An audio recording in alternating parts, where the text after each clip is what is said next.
Take a look. This is an asteroid observed during a close approach to Earth taken just a few weeks ago using radar. Asteroid 2014 JO25 came within 1.2 million miles of Earth. It was a kilometer, or 2/3 of a mile wide, the largest to come so close to our planet in the past 13 years. Hello, I'm Gay Yee Hill at NASA's Jet Propulsion Laboratory in Pasadena, California. NASA takes planetary defense and the hunt for asteroids and comets very seriously. NASA-funded projects account for over 90% of worldwide efforts to find, track, and characterize near-Earth objects that get too close for comfort. Tiny asteroids hit our atmosphere all the time, producing meteors or fireballs. This chart shows the hundreds of significant fireballs detected by U.S. government sensors from 1988 until now. It doesn't happen often, but bigger asteroids hit Earth too. It happened a few years ago. A 20-meter asteroid exploded in the atmosphere above Chelyabinsk, Russia. So it's important to be on the lookout. To start things off, let's give you a simplified explanation of how we hunt for space rocks. How do we spot near-Earth asteroids? To start, survey telescopes scan the sky. When multiple pictures of the same spot show a speck that's moving, computers automatically check it against a database of known objects. If there's no match, it gets added to a list of objects to confirm. And if it looks like it'll pass very close to us, we give it top priority. Then it's time to call in reinforcements. More astronomers from NASA, other institutions, and even the amateur community submit additional observations.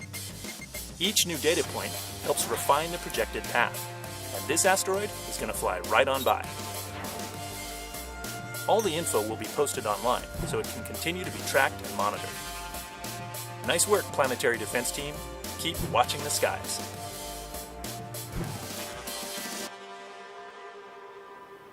Now, NASA is directed by Congress to find 90% of asteroids 460 feet, that's 140 meters, or greater in size. NASA's Planetary Defense Coordination Office is responsible for finding, tracking, and characterizing potentially hazardous asteroids and comets coming near Earth. Lindley Johnson is the agency's Planetary Defense Officer, and Kelly Fast is the manager of the Near-Earth Object Observations Program. They join us now live from NASA headquarters in Washington, D.C., where all NASA planetary defense efforts are managed. Hi, Lindley. Hi, Kelly. Well, let's start out with a question. Hi. Let's start off with a question for Lindley. What exactly is NASA doing to protect Earth from dangerous asteroids and comets? Well, Gay, that's the whole purpose behind our Planetary Defense Coordination Office, is to oversee the efforts of NASA and our observatories that are finding, tracking, and characterizing near-Earth objects, and to work with other government agencies to develop a response if we happen to find one that is on an impact trajectory with the Earth. We work with the Federal Emergency Management Agency and other government agencies to develop the plans and the strategies that would be used to respond to a detected impactor. But the most important part of our business is to find them. We have to find them to be able to do anything about them. So our main priority is to find them as early as we can, and that's what the Near-Earth Object Observations Program is all about. All right, so a question for Kelly. How are we finding them? Well, Gay, NASA funds observatories to survey the skies each clear night to try to find these near-Earth objects, to discover them. And then we also fund a number of astronomers to follow up those discoveries, to try to get more observations of the positions of those objects to better understand how they're moving.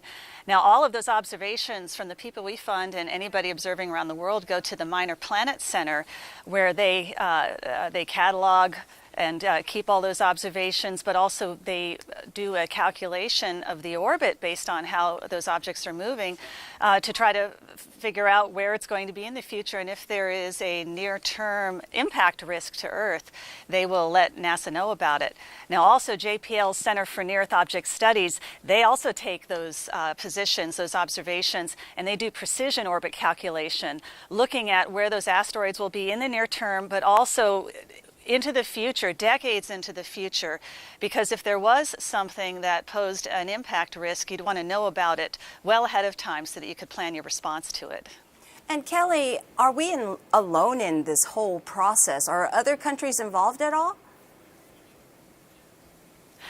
Oh yeah, there are other countries involved, and in fact there is an International Asteroid Warning Network that is a UN-sanctioned group, and NASA is a signatory to that group, and it's a group involving space agencies, national institutes, and observatories that coordinate on the search, the discovery, follow-up, characterization, and orbit determination for these objects so that we have all the information that's possible out there contributing to the task. And so yes, there is significant international participation. So Lindley, one more question. If there is a dangerous asteroid and it's on a collision course with Earth, can we really do anything about it? Well, that would depend on how big it is and how much time we have before the predicted impact. We would assess the size of the object and try to determine what the mass is, and that would determine what techniques might be able to be used on it. And we have, as part of our program, developing those kind of capabilities. But it all depends on how much time we have. If we only have days or weeks, that's not enough time to mount a space mission to deflect it in space. And so we would just have to prepare with FEMA to take the impact if it was on U.S. territory. So the key to our program is to find them early. All right.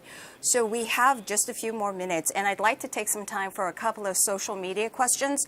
I have one for Lindley first. David and others on Twitter are asking, are there any near-Earth objects that pose a danger to Earth? Well, of the catalog that we have now, over 16,000 near-Earth objects, there's none that have any significant probability of impact in the Earth. Yes, there are objects that will come near the Earth, but our orbit determination folks out there at JPL, as a matter of fact, have shown that the probability of any of those is really low. So there is no immediate threat to the Earth being impacted by the objects that we know about. But we have a lot more of them to find. All right, here's another one. This one's for Kelly.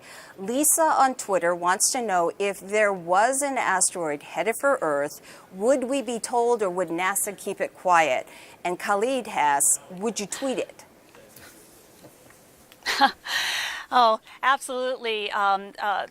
The public would be told. In fact, it wouldn't be possible even to keep it quiet because we coordinate with astronomers all over the world, over the internet, and so the information would be out there. And also all of the observations, as you said, go to the Minor Planet Center, and it's on their website, and then the predictions that are determined out at the Center for Near-Earth Object Studies at JPL, it's on their website. So the information is out there, and we have a communication plan here too at NASA to communicate within our government and with other governments. So absolutely, this would go out to the public, and eventually it would end up on Twitter too. All right. So Lindley, Kelly, thank you so much. We will be checking in with you again later on in the show. And you can find out more about NASA's Planetary Defense Coordination Office by going to nasa.gov/planetary defense.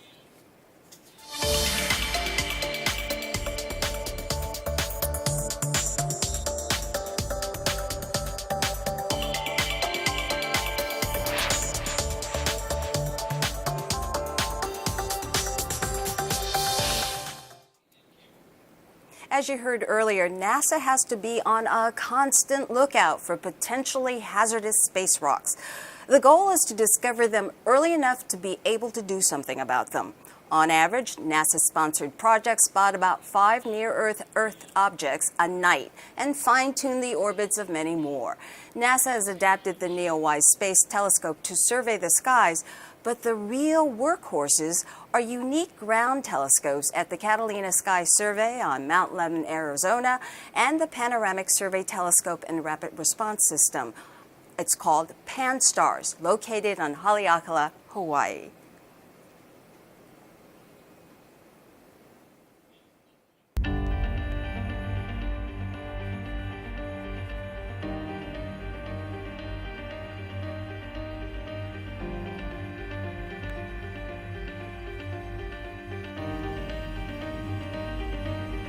Catalina Sky Survey and other survey programs are really sort of the start of the whole planetary protection ecosystem.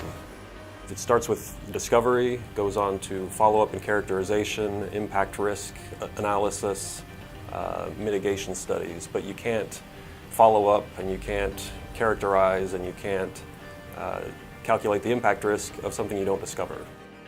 In order to find a near-Earth asteroid, we take 4 images of a patch of sky separated by about 5 minutes. And we take those 4 images and we blink them really fast, and it creates this little animation. So we can see that the stars in the background are static, as they should be, and if there's anything that's moving, it'll pop out.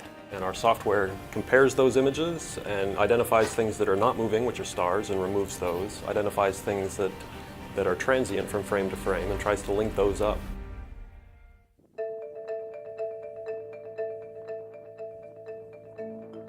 We've probably seen about 1 million asteroids in the last 7 years that the Pan-STARRS has been operating. It's like picking a needle out of a haystack. We're looking for distinctive motion, and when we see distinctive motion in asteroids, we report them to the Minor Planet Center. The Minor Planet Center is the sort of world clearinghouse for near-Earth asteroids.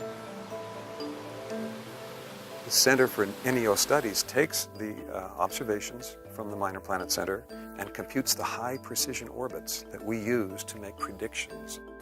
CNEOS is also kind of an early warning system for newly discovered asteroids. We take the early data and we compute whether or not that asteroid could hit the Earth. If there's a chance, we'll send out an early warning, an alert for follow-up observations so that we can get more data, and then we would know perhaps whether it can hit the Earth or not.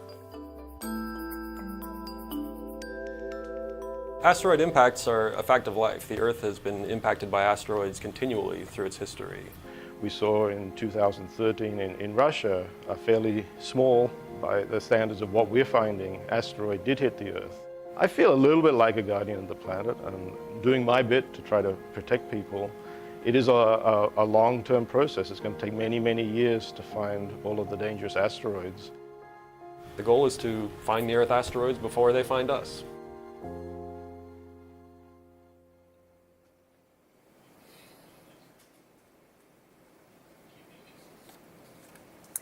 Well, tracking asteroids takes a worldwide effort. Here's a map of NASA-sponsored projects, but there's more to it than this. Add in all the observers, amateurs, and professionals all over the world, and now there are hundreds of additional eyes looking for asteroids all around the planet. These observers report their asteroid sightings to the Minor Planet Center in Cambridge, Massachusetts. That is a key player in planetary defense. The Minor Planet Center shares the information with astronomers worldwide about potentially hazardous objects. This allows for multiple observations of the same asteroid. Matt Holman is the director of the Minor Planet Center, and he joins us live now. Hi, Matt. Hi, Kay. All right. So you told me earlier this is all about following all the dots. So tell me exactly, what is the MPC? The MPC, or the Minor Planet Center, is the world's clearinghouse for asteroid observations. We get observations of asteroids from hundreds, even thousands of different observatories, and we collect all those data together, distribute it to everyone who needs it or anyone who's interested. But we're also busying ourselves trying to determine which of those asteroid observations correspond to something that urgently needs follow-up observations. Well, tell me why you even need a clearinghouse for all of these objects. Why is it necessary? Well, there's so many people involved. It really would not be efficient to have them try to distribute their data to each other. It's much more efficient if they just send it all to us. Then we can bring it together, and we're trying to see if people have kind of incidentally observed the same object, and we can then collate those data and very quickly feed it back to them to say, okay, these are the things that need even more observations. All right, so it's a central contact, so you work more efficiently. Can you go ahead and just walk me through the process? How does it all work? Well, on any given night, the Minor Planet Center receives something like 100,000 individual observations of asteroids. And we ask ourselves immediately this question sort of constantly, which of these observations correspond to an object that we've seen before, and which of them correspond to something that's a new discovery, potentially a hazardous near-Earth object.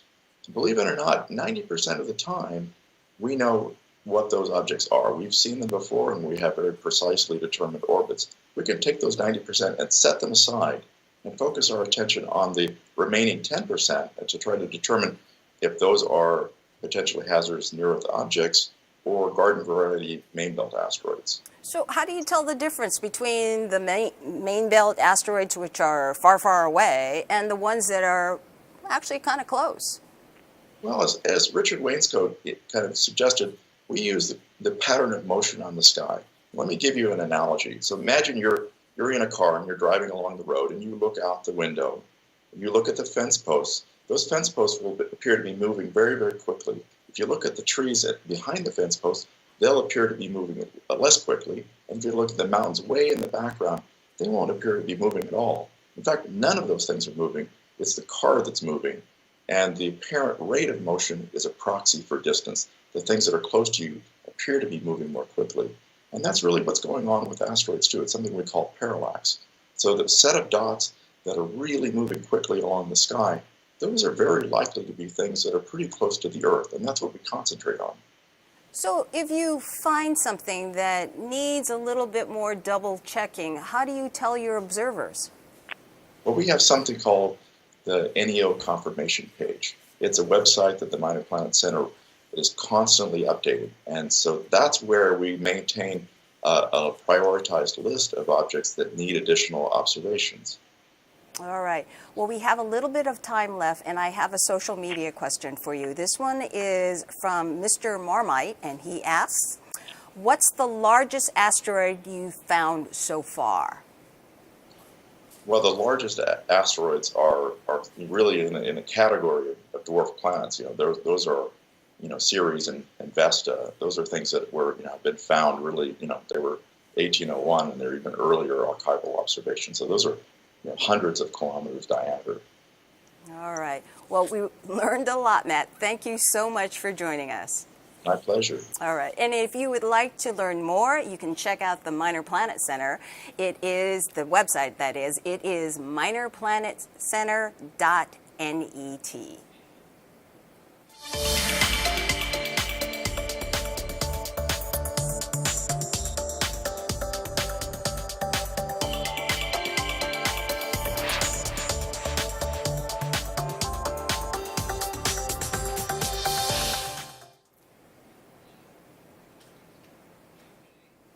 October 6, 2008 was a day when NASA's asteroid hunting team was put to the test. The Catalina Sky Survey team spotted an asteroid that eventually would hit Earth just 19 hours before it was predicted to enter the atmosphere. The Near-Earth Objects team and astronomers all over the world sprang into action. Their observations allowed us to figure out exactly where and when the object would hit. At only a few meters across, it posed no danger. It was small and posed no threat.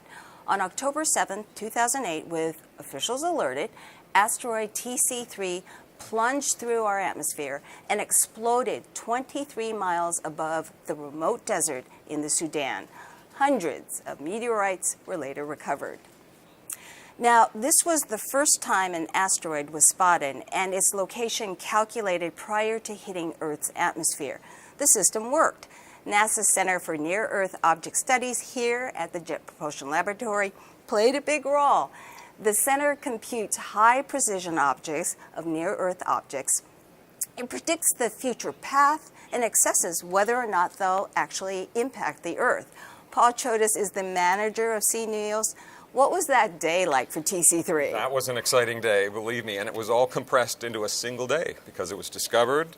We had to run the numbers, we had to realize it's going to hit the Earth, and then we had to figure out where it's going to hit the Earth, notify people, and encourage more observations, all compressed into one day. Fortunately, we knew it was small. That was the first question to ask, and we could see that it was small. But it must have been just gathering together and picking up the phone call and hearing. I mean, you guys just jumped on it. Everybody. Yeah, our team, all the teams did. The Minor Planet Center, our team, and Lindley Johnson, of course, was involved in communicating this to the higher ups at NASA and in our government. So it was a busy day for everyone. And why do you say that this was a real test and you guys passed? Well, our calculations early on indicated it would hit in the Nubian Desert in Sudan, and so we identified the location early, and as we got more and more observations, we identified even the ground track so well that 2 months later, when some astronomers went out to look for the meteorites, we told them exactly where to find them. There they were, right on the path. Okay, so it is the job of CNEOS, or the center, to figure out the orbit. And I think we should also explain to some people don't realize that, you know, near-Earth objects are orbiting the sun just like Earth is, and what you're figuring out is the orbit of this body and whether or not it'll one day intersect with Earth's orbit. That's right. The near-Earth objects orbit the sun just like the planets, and they're on ellipses, and sometimes some of those ellipses come very close to the Earth's orbit. If there's an intersection of the orbits, then the next question is, well, will the Earth ever be there when the asteroid gets there? And that's kind of a very precision calculation that we have to run, and we want to do that many decades into the future. Apophis was an early example of that. Back in 2004, the orbit of Apophis looked like there was a chance that Apophis, which is a large asteroid. I remember that. Remember that? It was 1,000 feet across. It looked like in 2029 there was a chance that it could hit the Earth at that intersection point.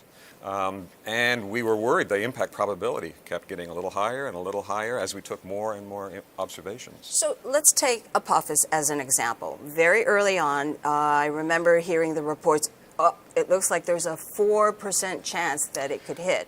And then as the time went by, then, well, maybe not. And then finally, there was a report saying absolutely not. Was NASA wrong at the start? No, because we add data. We get more and more information. We make our projections. It's kind of like shining a flashlight, actually. And we have an image that we could probably put up. Yeah, yeah. So we would say, here's what it looks like in 2029. We think the asteroid could pass somewhere within the ellipse. And look, the Earth is within the ellipse. We get a probability of maybe it was 2% there. And then a day later, we get a little more data. And the next step, there's another ellipse. And look, it's even more likely to hit the Earth as you get more data, 4% now. But then we found some more observations actually in the archives of the same, of Apophis, and we ran the calculation again, and we get an even more precise prediction, and now look, the Earth is no longer inside the ellipse, so it can't hit. So it's a matter of getting more and more information. How do you get that information to dial in the orbit and get a more exact idea? What I like to say is we take all the numbers and we plot the path. You know, and so we're trying to see in the future how close it can come. Basically, we're plotting the path. We're running the numbers in high precision. All right, so when you're running the numbers on all these sightings that are coming in every single day, how do you figure out and how do you give an early warning to folks and flag them that, this is something to keep an eye on, that's not going to be a problem for at least 100 years? I mean, how do you do that? Well, we do calculate a probability, and we have two systems to do this. One is what we call a Sentry system, which runs a very long-term 100-year calculation, running the numbers and seeing how close the asteroids could get. We have a short-term system for the NEOCP, the Near Earth Object Confirmation page that Matt just mentioned. These are for brand newly discovered objects that just got discovered and very little data, but we'd like to know, objects are usually discovered when they're close to the Earth. Could it hit the Earth, even before we've even confirmed the object? So that's a short-term impact hazard calculation. That's the SCOUT system. So we run the numbers both in short-term and long-term. All right, and you keep track of all the sightings, and we can actually put up the number that you have cited so far. Well, this is NASA, and in fact, the entire catalog is now at 16,245 asteroids. That's the blue graph there, and in 2017, which will be on the right axis there, you can see we're up past 16,000. We're seeing them at about 1,800 per year right now. Wow. Now, some people are concerned. They say, look how fast we're discovering them. Why are all of a sudden asteroids hitting the Earth? That wasn't happening before, was it? It was. We're just getting better at finding them. So we want to keep that discovery rate increasing. All right. Well, I have a social media question for you. Bob wants to know, how exactly do you know the size of passing asteroids? They're only a point of light in these telescopes. Absolutely. So all we know is how bright they are. So we have to assume a certain reflectivity. We're seeing them by reflected light. So we assume they're kind of as reflective as 14% of the sunshine is being reflected. So we calculate a rough size just based on brightness. All right. Well, thank you so much, Paul. And we have a website for you. If you want more information on CNEOS, go to cneos.jpl.nasa.gov.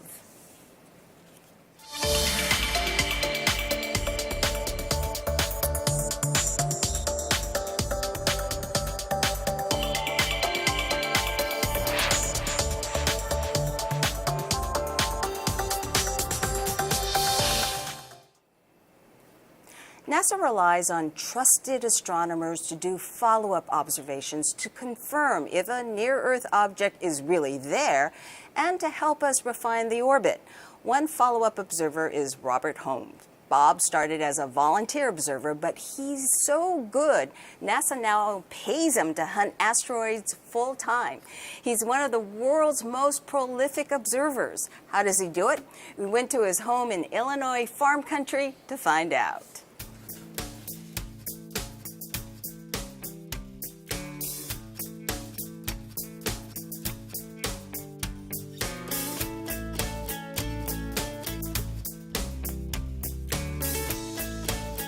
We do follow-up observations with NASA's Near Earth Object Observations program. All night long, I'm running big telescopes. One's a 24-inch, a 30-inch, and a 32-inch, and then the 50-inch is my biggest telescope.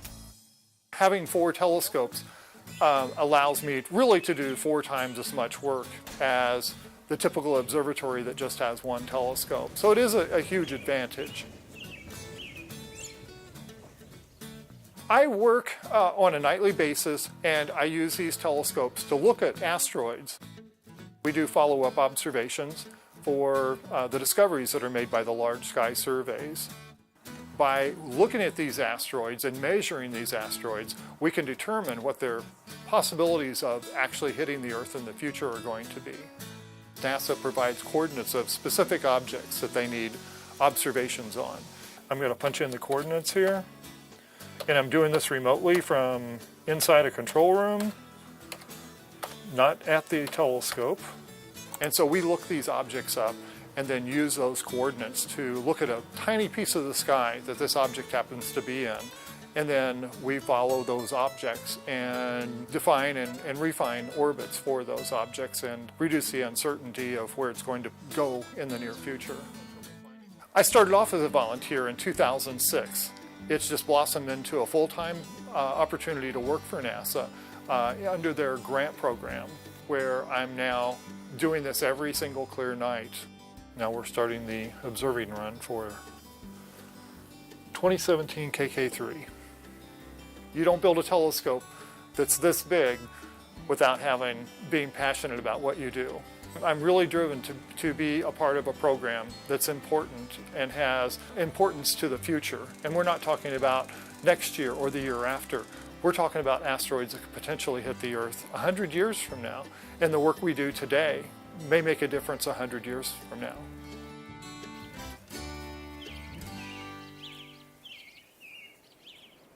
Like Bob Holmes, the Magdalena Ridge Observatory does follow-up observations. It's located 10,600 feet in the mountains near Socorro, New Mexico. Magdalena also characterizes asteroids. How fast the asteroid is spinning, what kind of shape it has, and what's it made out of? How big is it? The observatory has a fast telescope capable of tracking rockets, asteroids, even space junk. Eileen Ryan is the director of the telescope, and she joins us now via Skype. Hi, Eileen. Hello, Gay. So explain to me this fast telescope. What do you mean by that? I mean, can it whip in a direction and track something really quickly? Is it the f-stop? What are we talking about? Well, actually, we're talking about the telescope motion. It can move 10 times faster than a normal astronomical telescope, and that's pretty fast. So we are at an advantage when we're looking at asteroids that come very close to the Earth, because they can also move very rapidly through the sky. So if we want to demonstrate this, we can watch a movie that we took of an asteroid that came very close to the Earth in November 2015, asteroid 2015 VY105. So the bright central dot in the movie is what our 2.4 meter telescope is locked on and tracking. And as you can see, the streaks that are going by, they're background stars that the asteroid is rapidly speeding by. So pretty fast. And it's pretty amazing that we can look at this and analyze close approaching asteroids. But what's most interesting about the movie, if you look at the final frame of the movie, we have captured asteroid VY105 coming so close to the Earth that it actually passed through our geosynchronous satellite zone. So if you watch the movie for the final frame, you can see an odd angled streak at the bottom of the frame, and that's not a star streaking by, it's actually one of NASA's communication satellites. So the asteroid passed very close by this satellite as well as several others, but luckily it didn't hit. Wow, that was very close. But as you mentioned, you know, we're looking at it, same as you, they're just little points of light. How are you able to get any characteristic information on something so small? Well, it's actually pretty fun and amazing to realize how much we can learn from a point of light. One of the things that we study and we specialize in at MRO is looking at asteroid rotation rate. So asteroids spin on their axis as they're moving in their orbit around the sun. And so here I have a model asteroid, and you may have noticed it's not very round. Most asteroids are potato-shaped or irregularly shaped. But if we use this model to examine how could we find from a point of light or light variation a spin rate? Well, asteroids shine by reflected sunlight. So here as I rotate this model asteroid, you can see the surface area is changing. So we might have a little bit of light reflected back to the instruments on our telescope when the asteroid is in this position, and then we get a lot of light, a little bit of light, a lot of light, and a little bit. Let's look at this next movie, and we can see this schematically represented by an egg-shaped asteroid rotating. You can see as the asteroid rotates, the light is changing, and we get two peaks and two dips, which represent a rotation cycle. This is usually referred to as a light curve, this changing brightness. And when we go through this whole cycle, we get one rotation rate. So we can have asteroids spinning as short a time as tens of seconds to many, many hours. But we can look at this and analyze the asteroid to understand potentially its strength, whether it's a rubble pile or an intact object. And we look at the peaks and dips to see if we can also infer the actual shape of the asteroid. I remember once when we were first talking that you see these flybys as a mission coming to you, that, you know, we work so hard to send spacecraft far, far away to explore comets and asteroids and planets, but here is this wonderful moment where they come to you and you are saying that you're hitting it with everything you've got.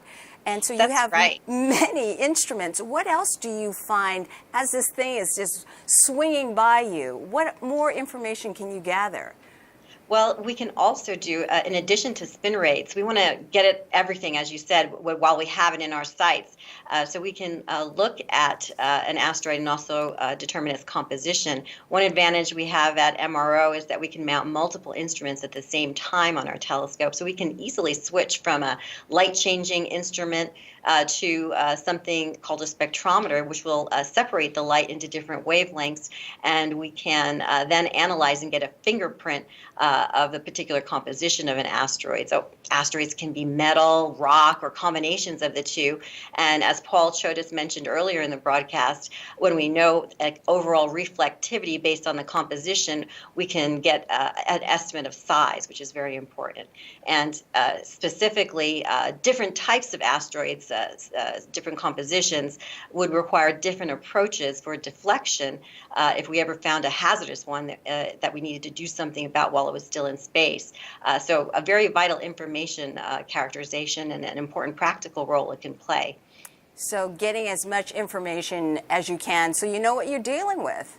Absolutely. All right. Well, I understand you told me that there is a little side story that you have a mirror that you use. It's got a little bit of a legacy, a little bit of heritage there. Actually, it's pretty exciting. Our telescope mirror is actually one of two spares left over from the Hubble Space Telescope program. So we have the only working spare incorporated into our telescope. The other spare went to the Smithsonian Museum in Washington, D.C. after it wasn't needed for Hubble. So we feel very honored to have such a mirror, and it performs absolutely beautifully. And so New Mexico Tech University, which runs the Magdalena Ridge Observatory, actually got it for free. Wow, great story. I have a social media question for you, Eileen. Here it is. Many out there on social media want to know when there are close approaches by passing asteroids. Can you see them with your naked eye?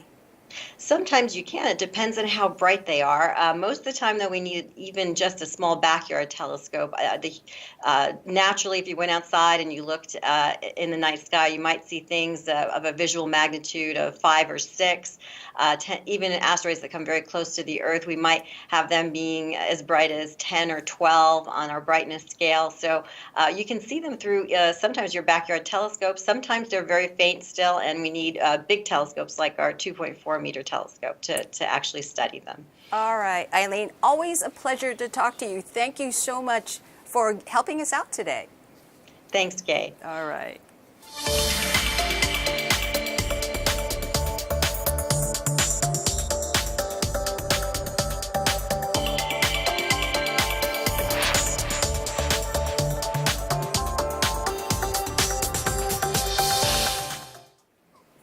At the start of this show, we showed a radar movie of asteroid 2014 JO25 made using the 70-meter antenna at Goldstone Station in the Mojave Desert. The antenna is part of NASA's Deep Space Network, which communicates with our spacecraft across the solar system from this room, in fact. But that communications dish is actually a terrific scientific instrument as well. Using it for radar gives us a chance to see asteroids in great detail. Let me introduce you now to radar scientist Marina Brozovic here at NASA's Jet Propulsion Laboratory. Hi, Marina. Hi. Okay, explain to us how radar works in the first place. Well, our planetary radars are very much like the airport radars that track airplanes in the sky. But airport radars, they track airplanes that are within 60-mile radius, and our planetary radars reach much further. So we are tracking near-Earth objects that are hundreds of thousands and sometimes more than millions of miles away from Earth. And for this, you need really powerful transmitters and very large antennas, such as there's a 300-meter dish Arecibo in Puerto Rico, and then we also have our 70-meter DSS-14 antenna at Goldstone. And so let me show you, there's like a brief animation of how radar really works. So it transmits radio waves, and these radio waves, they bounce off the asteroid, and the echo that comes back carries a lot of information about that asteroid. So for example, when we observed the asteroid Apophis during 2013 flyby, we zapped, there is a video showing how we zapped the asteroid as it was going by. We zapped it with radar, and we basically wanted to very precisely measure where it is and how fast it's moving. And we use these measurements in order to improve our orbital calculations, because better data means better orbits. So what does radar then bring to the table? Well, you know, radar is a little bit like a Swiss Army knife, because it reveals so much about asteroid at once. You know, in optical telescopes, asteroids are these specks of lights, but in radar images, they become worlds of their own. And you can see all these details in them. So you can, in radar images, you directly see how asteroid looks like, if it has a satellite, how large it is, how it's rotating, and we can even see surface features on it. So we see we see ridges and facets and concavities and boulders and basically all the nooks and crannies. And we have such example. There is a video you already showed. This is the asteroid we observed a couple of months ago, 2014 JO25. So it turned out to be this 2/3 of the mile long space peanut. And we were just watching it rotate in front of our eyes during 4 hours of radar observations. And it's fascinating because you could see how this, front lobe is casting radar shadow on the back lobe, and you can see all the concavities and ridges. And if you look very carefully, there are these radar bright specks that are rotating with asteroid.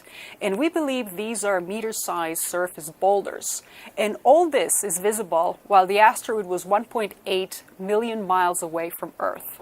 Well, it's interesting. Sometimes you can even see if there's more than one asteroid and they're together. Yes, these are binary asteroids, and now we know, thanks to radar and optical telescopes, we know that 1 in 6 asteroids in near-Earth population, asteroids that are larger than about 140 meters in size, they have a companion. So they are, and we even found 2 triple systems. Wow. So there are actually 2 asteroids that we know of that have 2 satellites. All right. So all of this focus has been on getting an understanding of an asteroid that may be coming to us, headed this way. But could we use this information to help us if we want to go exploring asteroids? Absolutely. So radar observations, they have been used in the past to support spacecraft missions. And in fact, mission OSIRIS-REx, that it's on its way to rendezvous asteroid Bennu in 2018, has definitely benefited from the existing radar observations, because based on that, we had a full reconstruction of Bennu's shape. We had estimate of its size, of its spin state, and even mass. And you can imagine all this information is really useful when you are planning proximity spacecraft operations around an asteroid. It just gives you a kind of level of safety for the mission, and it also allows for you to better plan the scientific observations. Okay, I have a social media question, and this one is someone who's trying to understand, why do asteroids have these odd names like 2014 JO25? I mean, why don't you call it Madge? Why do you have these names? Yeah, so there is actually a good reason for it. So Minor Planet Center assigns these temporary designations, and they mean something to us. For example, 2014 JO25. 2014 means it was discovered in 2014. Letter J tells me that it was discovered in the first 2 weeks of May. And then O25, there's a little formula. That tells me that it was 639th minor planet that was discovered in that 2-week period. So there is a method to the madness. All right, so when people see that 2014 2025, they understand. Yes, there is actually meaning. Thanks, Marina. Absolutely, thank you.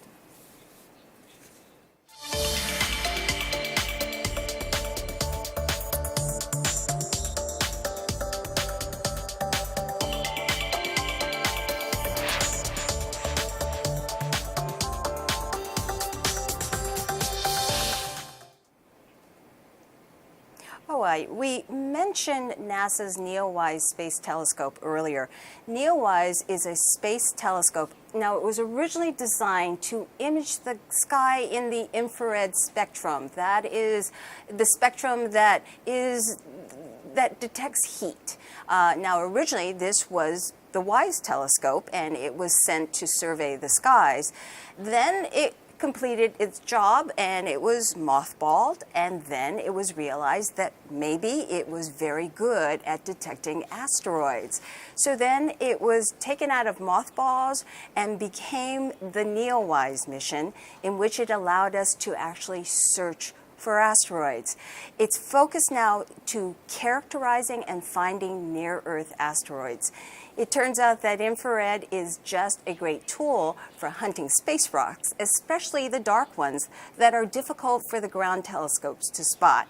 Amy Meinzer is the principal investigator for NEOWISE. Amy, can you explain to me why this is such a great tool? Why is infrared so great? Thanks, Gay. Well, one of the great things about using different wavelengths of light to study these objects is that we learn something different and unique from each new way that we look at it. We just heard about how radar provides a whole array of useful information about asteroids. Infrared light is different from both visible light and radar in terms of what it returns to us. With visible light, we're seeing light bouncing off the surface of the asteroid and coming into our telescopes. So we're very sensitive to the properties of the surface. If the surface is really dark, it's harder to see with visible wavelengths. Whereas, so Amy, we actually have an infrared camera in the room with you, and so what is it doing? It's just detecting the heat? Yeah, that's right. So what you're seeing is the heat that's coming off of me. You can see that my nose is cold, my fingers are a little cold, but this is the kind of imaging that we use with the asteroids, and we look for them using their heat signatures. So this lets us see them regardless of whether they're kind of light in color on their surfaces or darker in color on their surfaces. And how is that helpful in terms of being able to spot the asteroids? Well, there definitely are asteroids out there in the population that we know that are made of carbonaceous materials as opposed to lighter colored stony materials. These really dark colored objects are harder to spot with visible light, but if we look for them with their heat signatures using infrared telescopes like NEOWISE, they pop out.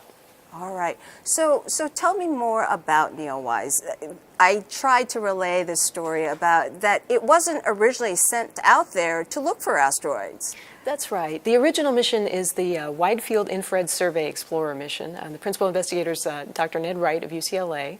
And the mission was originally designed to survey the whole sky in infrared light, to search for very bright galaxies and very cool stars. It did that beautifully. It finished its prime mission successfully. But in the process, we found that it was actually quite effective at spotting asteroids, particularly these very dark objects. So when the mission was completed in 2011, we thought that was the end of the story. But we were lucky. We were able to bring it back to life. Absolutely not. We have a graphic that I can pull up, and it shows all the discoveries that NEOWISE has made. How many discoveries has NEOWISE made? Right. So yeah, the graphic shows you the asteroids that we've detected since the restart of the mission in 2013. So if we include the prime mission as well as the restart years, we have a total of around 34,000 new discoveries.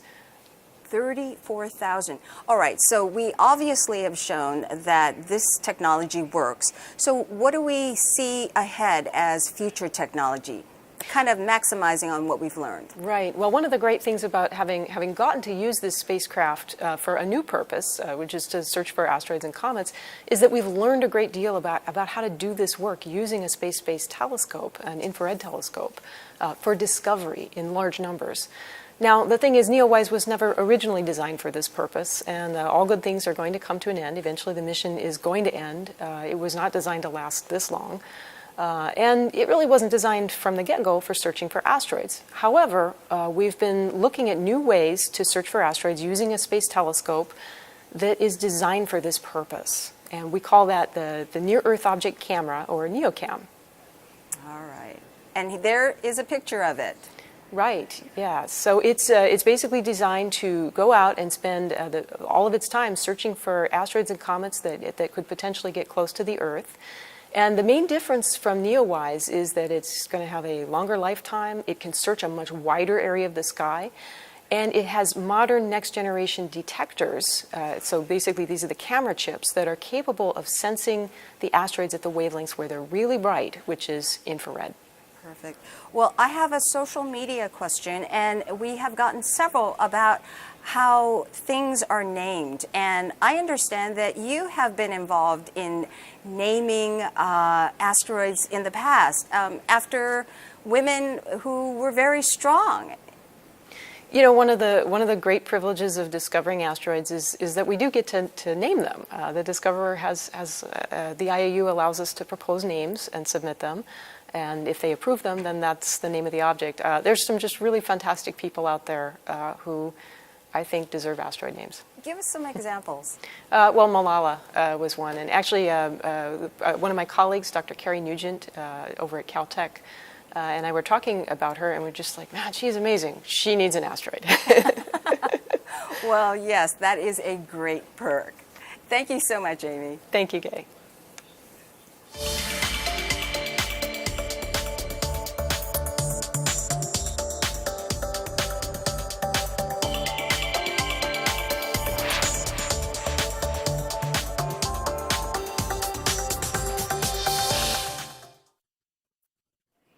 Okay, so what if we identify an object that actually is headed our way? NASA has to deal with that too. Let's check in again with NASA's Planetary Defense Officer Lindley Johnson and Kelly Fast, manager of the Near Earth Object Observation Program. So, Lindley and Kelly, we have plenty of time right now, and let's look at this step of the whole phase that you have to deal with. I mean, first of all, Kelly, say an asteroid is headed for Earth. Would we tell the public about it? People seem to really be concerned about that. Yes, Gay, we would tell the public because, first of all, the data are public. The observations go to the Minor Planet Center. The orbit determination shows up on the websites there and on the Center for Near Earth Object Studies. So the information would be out there to begin with. But first of all, we want to do a confirmation at NASA. We'd want to work with our partners in the International Asteroid Warning Network to look at orbit determination and to look at the risk of impact and the effects of the impact, and to make sure that everybody's on the same page, are getting consistent answers, to have that verification so that the most accurate information is going out there.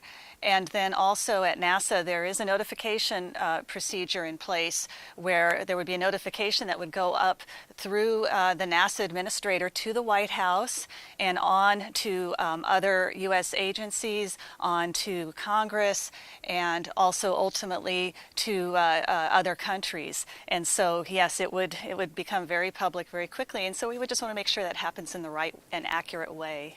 All right. So people should be rest assured that that information would never be withheld.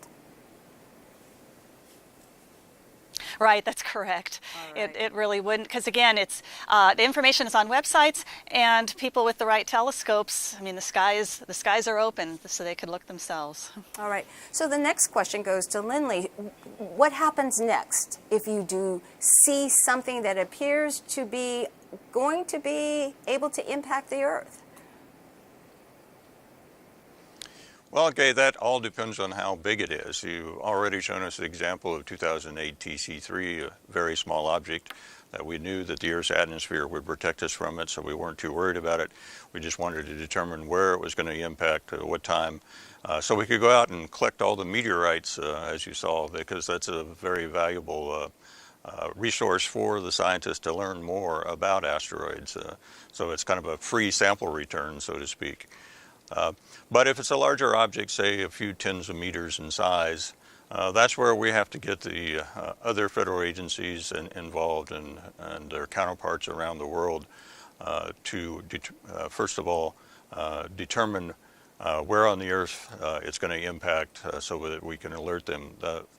One thing about predicting asteroid impacts is that we can determine precisely the time that they're going to impact. And with observations as we take, as it comes in, we can determine a location very accurately too. And so this is kind of a unique thing for FEMA and the other emergency response community is that we can tell them the time and location of a potential disaster before it's going to happen. So there's very valuable information for them to prepare the area, the community that might be affected by it, so that populations can be evacuated and infrastructure locked down. Now, if it's bigger than that, and this is actually our main objective at the Planetary Defense Coordination Office and all of the projects that we work with, all that you've seen today, is to find an object that is large enough that it could affect a major metropolitan or a statewide area, find it far enough out in time that we have time to initiate a space mission to go out and deflect it off of that impact trajectory. We are looking at various techniques and technologies like a kinetic impactor or a gravity tractor that we could send out several years in advance to prevent the impact in the first place. So let's take that as an example. Kelly, if there was something as big as a football stadium, is that something that can be dealt with? Well, actually, I'm going to kick that one to Lindley and let him address that. Okay. Lindley, if it's as big as a football stadium, is that something that we have even thought about? Oh yes, that is the type of scenario that we are mainly looking at, because the most common hazardous asteroid that we might have to face with that we'd want to deflect in space is the size of a few hundred meters or so. And if we find it several years in advance and are able to get space missions out to it, an object that size, we only have to change the speed of the asteroid by a few centimeters per second. And if we do that several years in advance, it will not reach the same point in space at the Earth at the predicted impact time. We will have slowed it down, and so the Earth will have already passed that point in space. So that is a principle that is used in all of our various mitigation techniques. So the kinetic impactor, we just hit it hard with the spacecraft that knocks off a few inches per second speed in its velocity and causes it to be a miss instead of a hit. The gravity tractor operates similarly in that the mutual attraction between the spacecraft and the asteroid over time slowly, using nature's tug rope, gravity, slowly tugs that asteroid off of the impact trajectory and prevents it from impacting the Earth. So we have just a few minutes left. If we could talk about that in our last 3 minutes. The fact that asteroids are a natural hazard, and from what we're hearing all throughout this program, it's a natural hazard that appears to be preventable. Well, that's very true. It's one of the few natural hazards, natural disasters that we know how to prevent if we detect them far enough out into the future. And so that is the objective of our program here at NASA, is find them early, as we say. All right. So one more question for Kelly. If there were some key messages that you would want out there to tell the public, what would those key messages be regarding asteroids? Well, like we've been hearing over and over again throughout the program, is that you want to find them early, you want to find them first, and then you can, so that you can determine what the response might be. But if you don't know they're there, you're not going to know what to do about them. However, at the same time, as I always tell people, it's not something that we're lying awake at night worrying about. I mean, we're doing what we can, and there's more that needs to be done. But I want to put it in context. I mean, we're hard at work here at NASA, and our colleagues all through the U.S. and through the world, they're working hard on the problem. But again, people shouldn't be worried and fearful if we're working on it.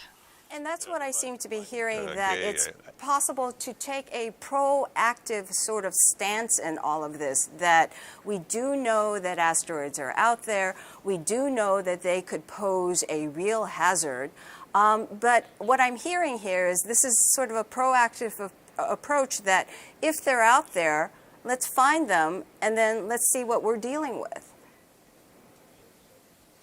Yes, Gay. Because we have a space program and we have the technologies to go out and be able to move these small bodies in space now, this is something that we can prevent. We just need to have the will to put the programs together to, first of all, find them well before the impacts, and then have the capabilities demonstrated that would be able to divert the objects. Now, one of the programs that we're trying to... All right. Well, Lindley, thank you so much. This was a very, very informative program, and thank you so much for your information. Here are the websites once again: the Planetary Defense website, the Minor Planet Center website, and CNEOS. Thank you so much for joining us. I hope you learned something, and we hope your questions were answered. That wraps things up from here at the Jet Propulsion Laboratory.